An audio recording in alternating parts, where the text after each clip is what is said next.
2022 has seen the emergence of a new generation of rappers such as Rebla, Tides, and with Still Shady winning Best Gospel Act at this year's Mobo. And even the likes of Stormzy doing a murky Christmas gospel show with some of the UK's top gospel artists. Now, the one and only 678 Nate has managed to get himself noticed as one of the UK's up and coming, and he joins me today, and I'm so happy that he's here. 678 Nate, thank you for joining me today. What's happening? What's going on? I'm good, man. I'm just here at home. Thankful there's no more snow, but it's a bit wet outside. So yeah, can't have your cake and eat it. There you go. Now listen, you managed to get yourself onto the UK's playlist. We're talking about the Premier Gospel playlist. You managed to get yourself on that. I mean, what does that mean to you and UK gospel? I'll be very honest. Like when I found out about it, I was shocked because one, obviously it came out of nowhere, so there wasn't any discussion, any talks about it. I think there's been talks within the community in regards to how do we go about pushing our genre and what we're doing over this side. And I think when it kind of came up, I was like, is it a joke? And then obviously I spoke to the likes of yourself and whatnot. So it completely took me out of the blue. So there was no feeling, there was nothing to expect. So when it happened, it was just kind of like surreal. And then obviously checking it out and seeing I'm at the top of it and whatnot, just made it even a bit more special. So I was even thinking about it the other morning. So yeah, I'm excited to see where it would go in regards to the playlist and seeing the gospel scene getting a lot more exposure and people actually getting more music they could listen to. You know, it's quite a big deal at this moment. It's because a lot of people have been saying, "Oh, there's nothing going on in gospel," and then bang, 5 playlists from Premier Gospel. I mean, what does that mean for you, and what does that mean to British gospel in itself?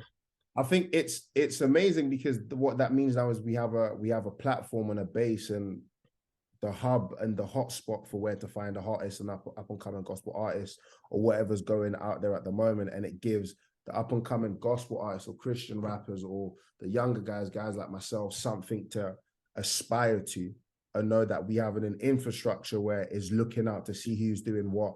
Obviously, you don't do it for the accolades and whatnot, but in regards to progressing within the music as a career, it's a platform and a structure that we're starting to build and giving us the hope and opportunity to progress and move on. Yeah, that's so good coming from you.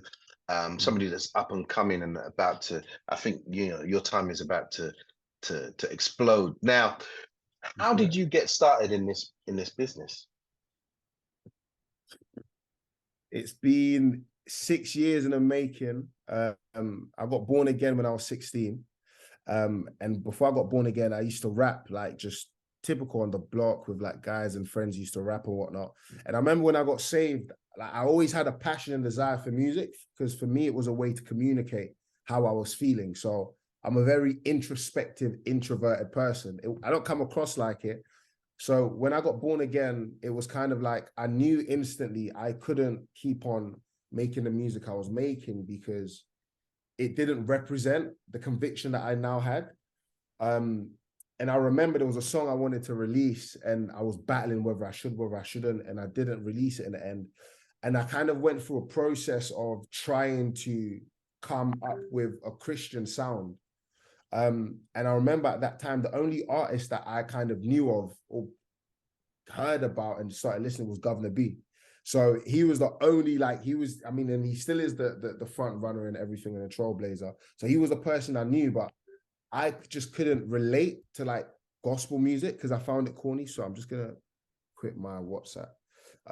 I just couldn't relate to it because I just felt like it was kind of corny, like in regards to everything and being, you know, coming off of the streets. I just couldn't relate to it. And I went through a process for about 6 years where I would write stuff, try and figure stuff out, and it just wouldn't sound right. And, you know, I feel like I genuinely believe in that process, God was busy molding me, was busy molding my character, was busy molding my talent to prepare me for whatever it was to come and whatever it is to come. And I think it was 2020 with the lockdown. Obviously, I have a rugby background, so the dream was always to play rugby and push on with that. And I remember I was just sitting at home during the lockdown, just falling back in love with music, writing music, and obviously drill was what was hot at that moment. And I've always had like little bits and bobs here in regards to songs that I would play to people, send to people in church. And one of my sisters, she was like, "You need to do it. Da, da, da, you're good." Da, da. I was like, "Yeah, yeah, cool, whatever." And I wrote a song. I still haven't released it. It was a freestyle, and I had like a vest on. I was sweating. I had like a hat on. I just had a COVID cut, so I was trying to hide the hair. And I dropped it on Instagram, and it just went off.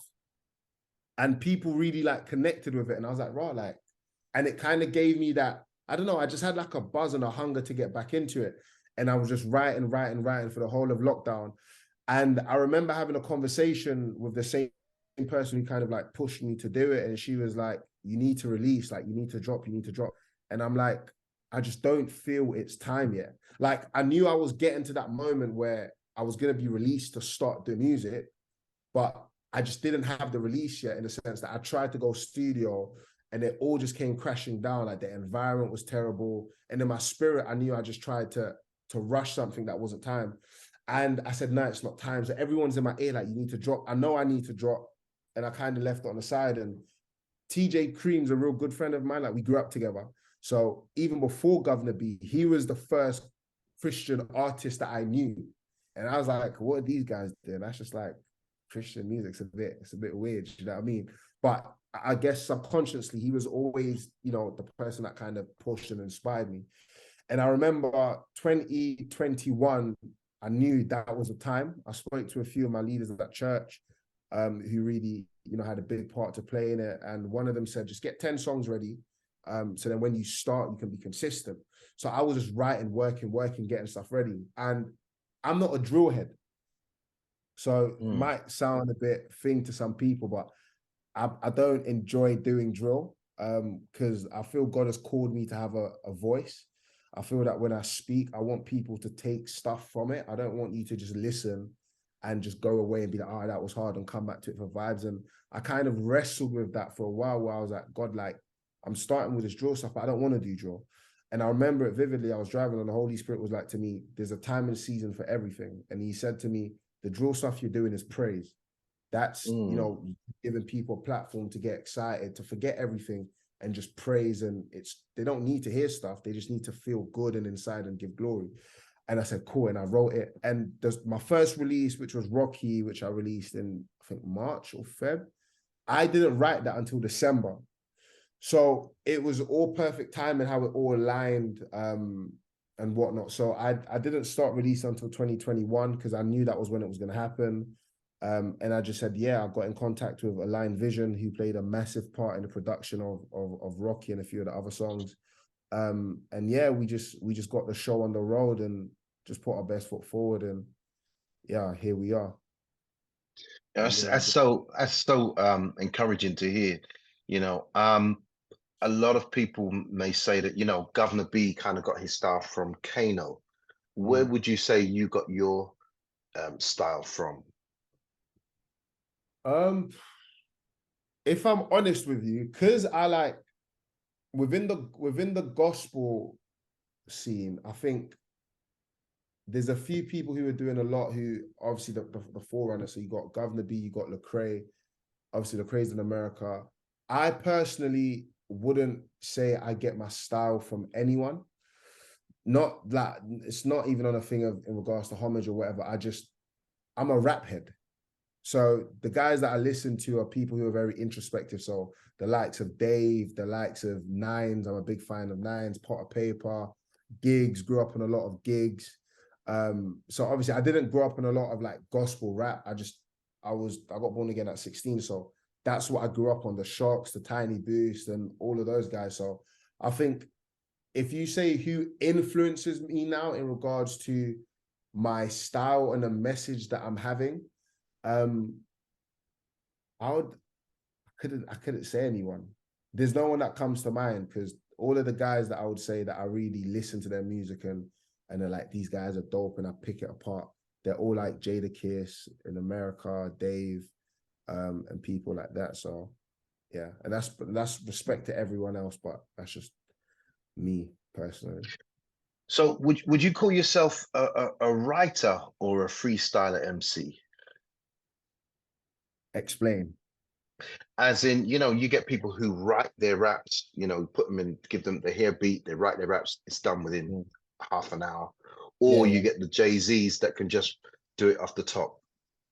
Oh, I'm a bit of both. My mum actually put me on to the freestyling because I used to my writing process was slow because I would always listen to a beat and Did you write say and your did you say your mum? my mum, funny enough, is a gospel artist as well. Funny enough. Really? Who's your mum? Yeah, she's Adoni Diamond. So she does Okay. like Nigerian Yoruba gospel music and whatnot. So yeah, she doesn't understand the racketing when I play it. She's just, yeah, it's very nice, but she has no clue.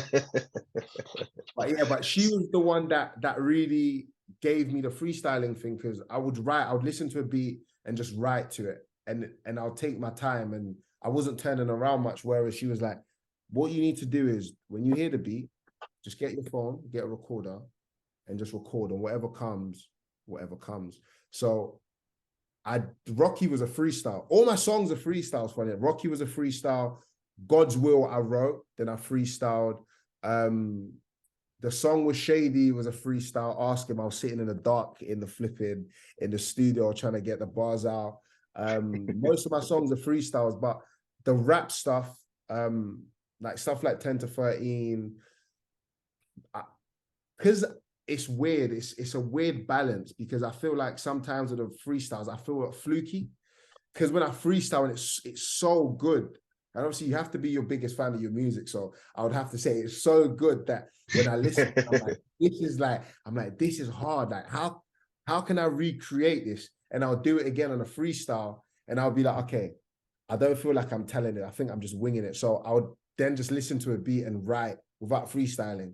And I'll be like, no, I'm good. I'm actually okay. Yeah, cool. But then I'll just go back to the freestyle. So I'm a bit of both. Like, I think, yeah, freestyling allows you to catch a vibe and just speak on how you're feeling and deliver that onto an instrumental. Whereas if you're more in a reflective and you're feeling a certain type of way, you sit down and you write it. Like one of my songs I wrote on my birthday, which was quite personal because I was feeling a certain type of way. And I wrote it, and it was so deep, but it was so good as well. And I think it just depends on the artist, but I'll say I'm a bit of both. So let's talk about Long Gone. It's a favorite of Cassandra, one of our presenters. She loves it. She said, "Oh, it's really good," and I'm a big fan of it. Let's talk about it because it's one of those songs where you come really hard on it. It sounds like you Yeah, come hard on it. Um, yeah. I mean, what's the inspiration behind that song? Honestly, Long Gone was a freestyle. And the honest truth is, I was at a point in my life, and that song, funny enough, is one of the songs I wrote in my archive in 2020. And I was at a point where I just felt like I was just done. I think it's hard being a Christian artist. Like it was easy before I became an artist because there was one, no expectation, and two, I could just do whatever I wanted and there was no accountability. In the sense that now that I'm an artist, I don't call myself a gospel artist, I call myself a Christian artist. Because I feel like they're two different things. And people, when you say gospel, they have a certain idea already. And I say Christian because my content flows from my faith. So yeah, some of it might be in a way that the younger lot can relate to or whatever. And I might not quote Jeremiah 9, 12, 10, 13, 15, but everything that I say is based on my faith and my relationship and where I'm at with God. And Long Gone was at a point where I felt I was long gone. Like I was long gone. I never would have thought I'd get called on. It was like I was in the world, I was doing what I was doing. I never would have thought I would get born again and have a relationship with Christ and be doing everything I'm doing now. Like I might be down in a ditch and feel like flip, I can't get anything right.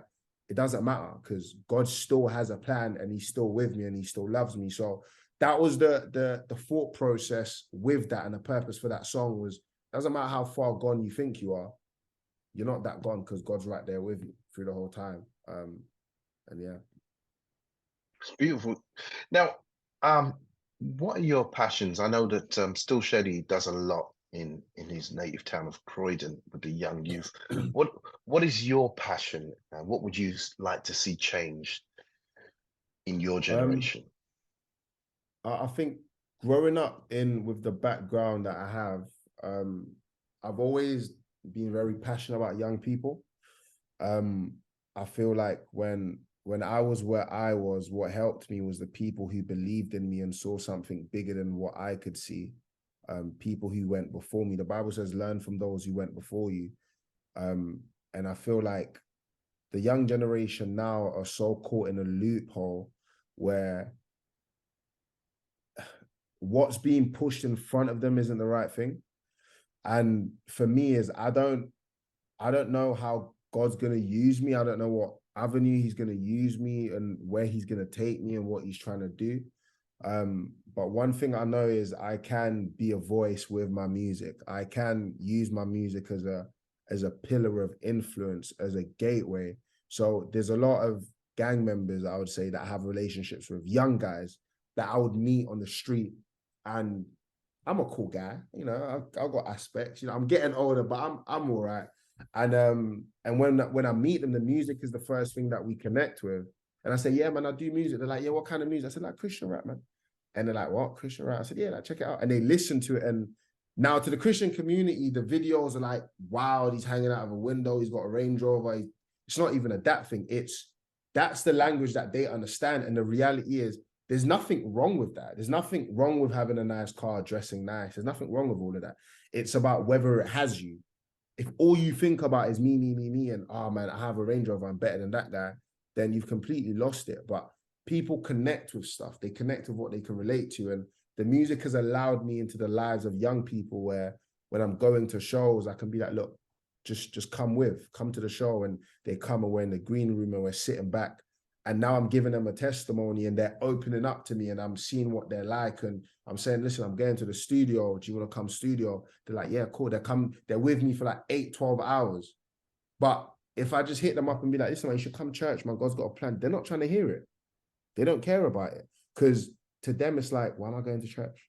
They don't see it. So it's given me that opportunity to be able to get into young people's lives and speak to them. And that's what I'm really passionate about. Working with young people, mentorship wherever I can. And the reality is you can't help everyone, but that's currently where I'm at in regards to using the music as an avenue to have a voice and speak into young people's lives where I can. So where do you see yourself? You know, you've spoken about your passion. Where do you see yourself in 10 years' time? Married, hopefully, with wife and kids and a house somewhere. 10 years time. Feel like 5 years, I would say I would like to be an established Christian artist. Working in regards to like creating music with um a lot of industry heads, whether it be the likes of Stormzy, whether it be the likes of Dave, whether it be just creating an audience of people who are born again and not born again, who are able to listen and come to a ground understanding that, you know what, this right here is different, but it's what I need. So being the pillar of hope where people can come to. So I'll give an example is like I have a lot of discussions in the beginning in regards to what I'm going to label myself, whether I'm a Christian artist, gospel artist. And I always wanted to just call myself a rapper because I felt like I didn't want the tag and because you feel like it's a shackle, like it's a weight when you call yourself a Christian or gospel artist. And you know, I remember having a conversation with Rebla, who played a massive part in the beginning, and he was like to me, he's like, the power isn't the anointing's under the covering.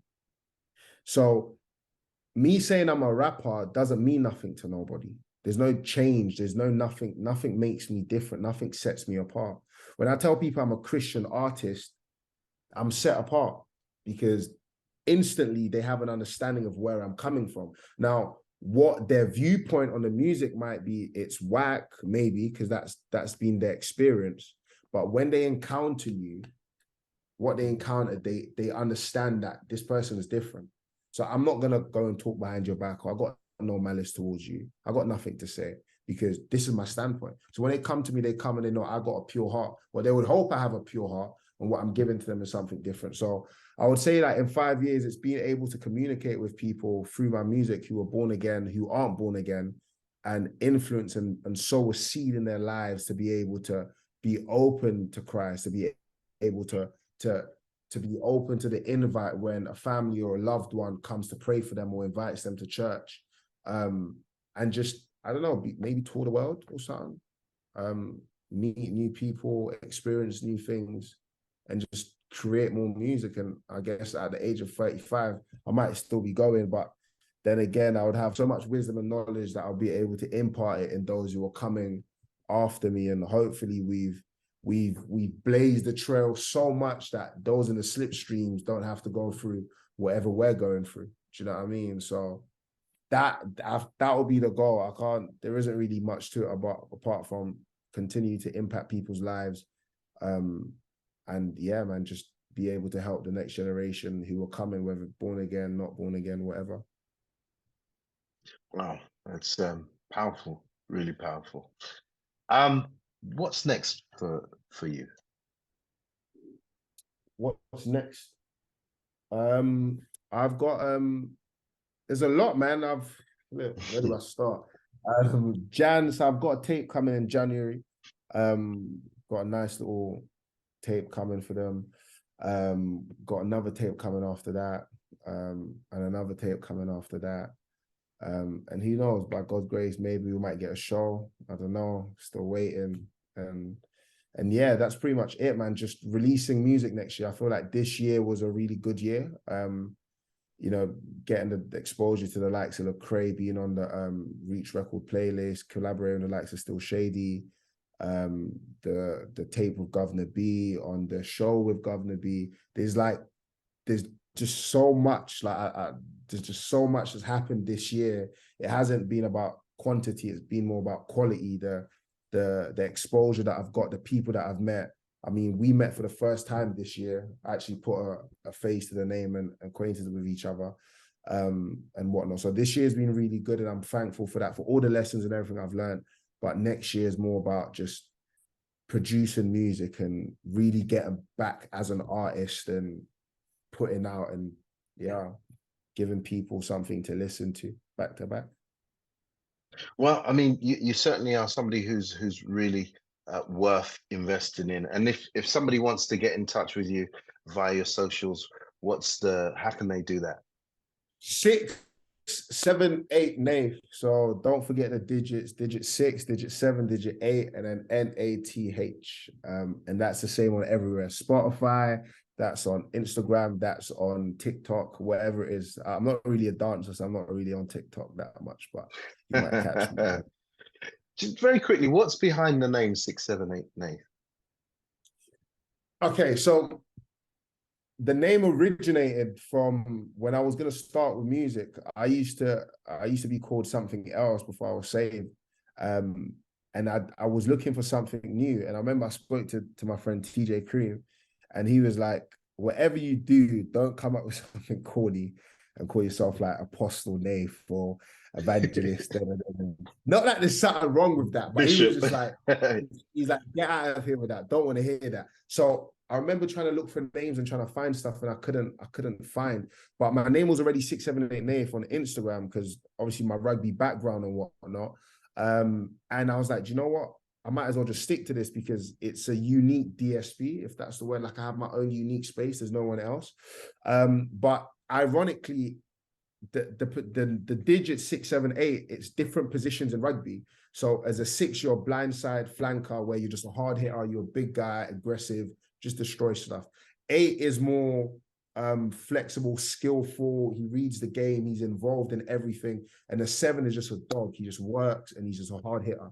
So they play different positions. And with the music now, it's transferred over that 678 Nath. The 6 is the drill side of me. So when you hear it 6, you know you're about to get someone who's doing drill. The 7, which we're going to experience more this year, is just unorthodox. I'm out of the box. I might do Afro beats. I might do the wave. I might do something different. And the 8 and the Nath, and the 8 is the more deeper where I'm trying to communicate a message. And Nath is just a combination of the 6, the 7, and the 8 all in one. That's me. That's the person behind the music. So there's like so many different pockets to it. But yeah, they're all one. 6, 7, 8, Nath. 6, 7, 8, Nath. Thank you so much for joining me. Really loved your energy, and we just pray that next year is going to be the year, you know, for you where it's just doubled. Thank you so much. Thank you very much. Thanks for having me on. It's a pleasure.